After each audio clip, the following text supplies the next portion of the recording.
vocês? Espero que sim. Aqui é o canal Sala de Aulas, eu sou a professora Flor e vamos a mais um vídeo do Posso Falar. Eu fico besta. Como é que a imprensa corporativa brasileira se rende por tão pouco? Eles disfarçam tão mal, mas tão mal, a ojeriza que eles têm do Lula, que na primeira oportunidade eles se agarram com unhas e dentes a um fascistoide, a uma fala simples, dotada de total conhecimento, conhecimento de algo que a maioria talvez não tenha, de informações que a maioria talvez não tenha, e que Lula tem, por ser o presidente da República.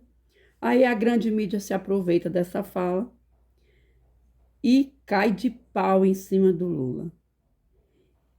E preferem trazer de volta o espectro do Sérgio Moro do que analisar com a verdade que o jornalismo deveria ter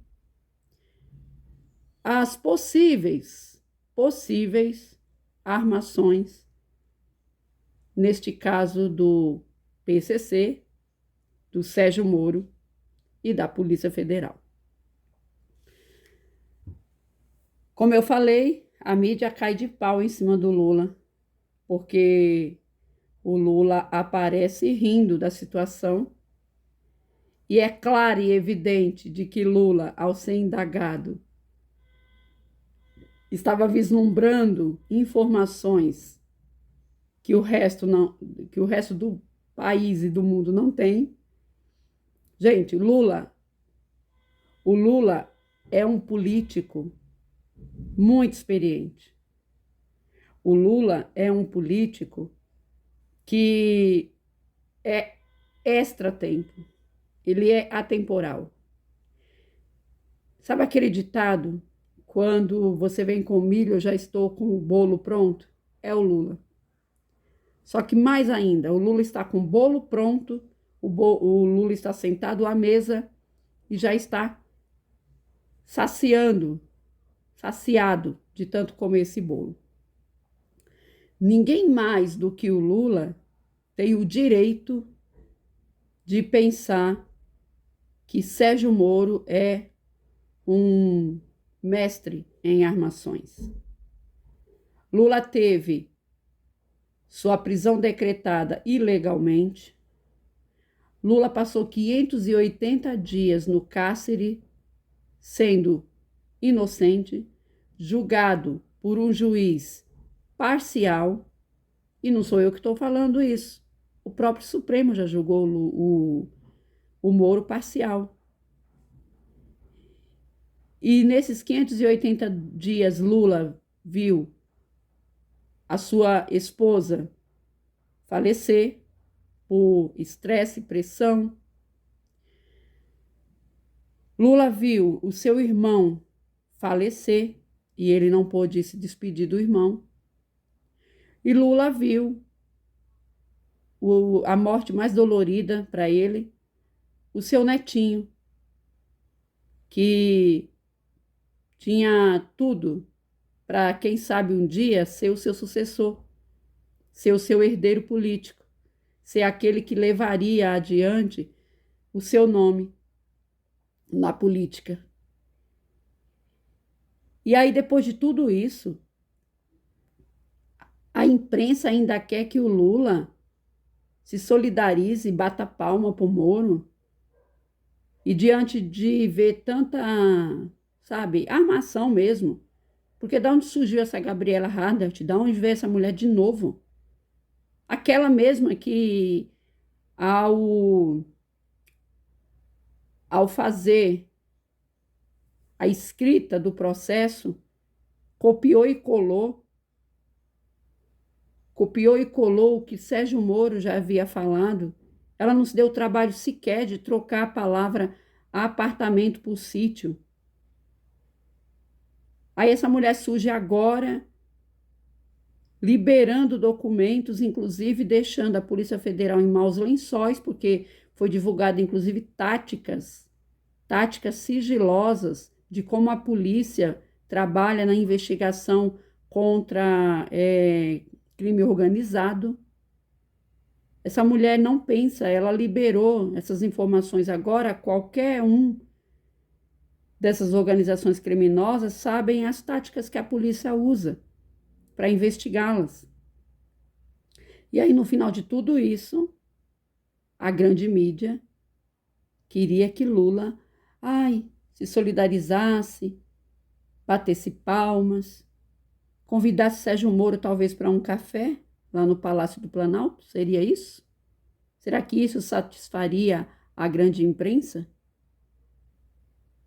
Há uma grande diferença, e aí a Vera Magalhães quer colocar Lula em comparação a Bolsonaro.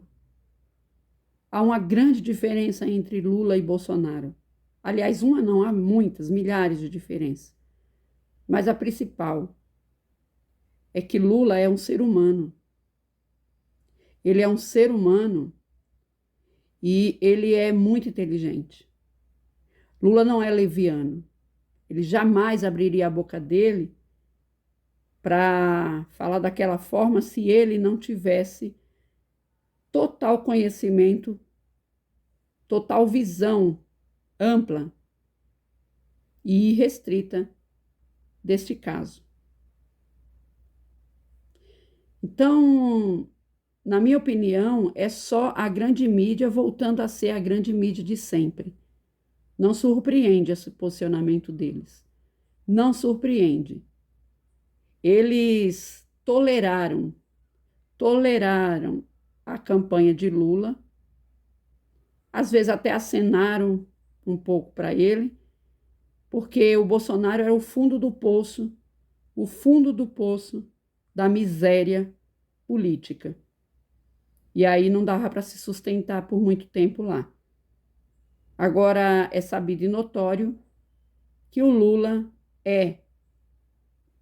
sempre será a bola da vez para a grande imprensa perseguir. Porque, na verdade, quando ela persegue o Lula, ela está perseguindo o povo. E o povo é o problema para esse povo, para essa raça aí. É o povo que é o grande problema para essa elite. Elite essa que é dona dos meios de comunicação principal do Brasil. Então, o problema de tudo isso é o Lula ter ascendido ao poder pela terceira vez e o Lula ter vindo da onde veio. Filho da dona Lindu, pernambucano, retirante do Nordeste, trabalhador, ter ascendido ao governo, à presidência do país, não por uma, não por duas, mas por 3 vezes. E que se Lula fizer um bom governo, não precisa nem fazer um excelente governo como ele fez no primeiro e no segundo mandato, mas se ele fazer um bom governo, se ele restituir a economia, o crescimento do país, os investimentos que tinha o país, só isso já traz um grande risco de Lula ser eleito pela 4ª vez presidente da República. E aí seria a morte para essa mídia corporativa. E eles vão, sim, se agarrar a quem quer que seja para tentar evitar esse 4º mandato. Porque, não se engane, enquanto nós estamos aqui preocupados ainda, né, comemorando, às vezes, a eleição de 2022, não nos enganemos. Esse povo, ele pensa lá na frente. Eles já estão, sim, movimentando as pedras do tabuleiro para já trazerem nomes para a eleição de 2026, nomes para se contrapor a Lula, nomes para disputar a eleição com Lula. Ainda mais que eles têm agora o exemplo do Bolsonaro, porque Bolsonaro foi o único presidente que estava no poder e não conseguiu se reeleger. Então, na cabeça doente deles é o seguinte: se um pôde não se reeleger com a máquina pública na mão, o outro também pode deixar de se eleger. Então, vamos começar a já movimentar as pedras para trazer alguns nomes para tentar construir uma boa narrativa, uma boa personagem lá para 2026 disputar com o Lula a eleição. Veja, já tentaram levantar Michele Bolsonaro. Foi impedida, teve que se recolher por conta da história das joias. O Bolsonaro em si também está aí recluso, com medo de voltar para o Brasil, diz que marcou voltar aí na véspera do aniversário, né, da aberração de 64. Também está meio que impossibilitado, não é um bom nome para se cogitar. Então, sobram-se, por enquanto, 2 nomes. O governador de São Paulo, que está tendo aí também muita atenção nessas mídias corporativas, falando de assunto que não tem nada a ver com o estado de São Paulo. Tarcísio de Freitas é convidado pela CNN para discutir sobre política econômica nacional, como se ele fosse um ministro da economia, como se ele fosse alguém importante na área econômica do país. E sobra Sérgio Moro, que bem ou mal é um senador da República, que bem ou mal teve um protagonismo contra Lula. Então, assim, vamos abrir os olhos, povo. Nós de esquerda, vamos abrir bem os olhos. E não se enganem, o próprio Lula, esperto como é, já sabe, já está percebendo o que a mídia golpista, corporativa, elitista do Brasil está pretendendo. E sendo assim, ele, Lula, já está, inclusive, elegendo o seu adversário político 2026. Pode ter certeza que o adversário político de Lula para 2026 será aquele que ele, Lula, quiser. Então, fica aqui a deixa. Eu assistindo o Tiago dos Reis, ele foi assertivo nisso. Talvez Lula, com aquela fala, que à primeira vista até nos choca mesmo, né? Porque, nossa, como é que Lula fala isso, né? Como é que Lula dá risada e diz que foi armação de Sérgio Moro? Então, a princípio, até nos choca, mas talvez aí seja a escolha de Lula do seu adversário político para 2026. Talvez Sérgio Moro seja a escolha de Lula, porque Lula sabe que Sérgio Moro, sendo candidato, aumente muito, mas muito, as chances dele, Lula, ser reeleito para o seu 4º mandato.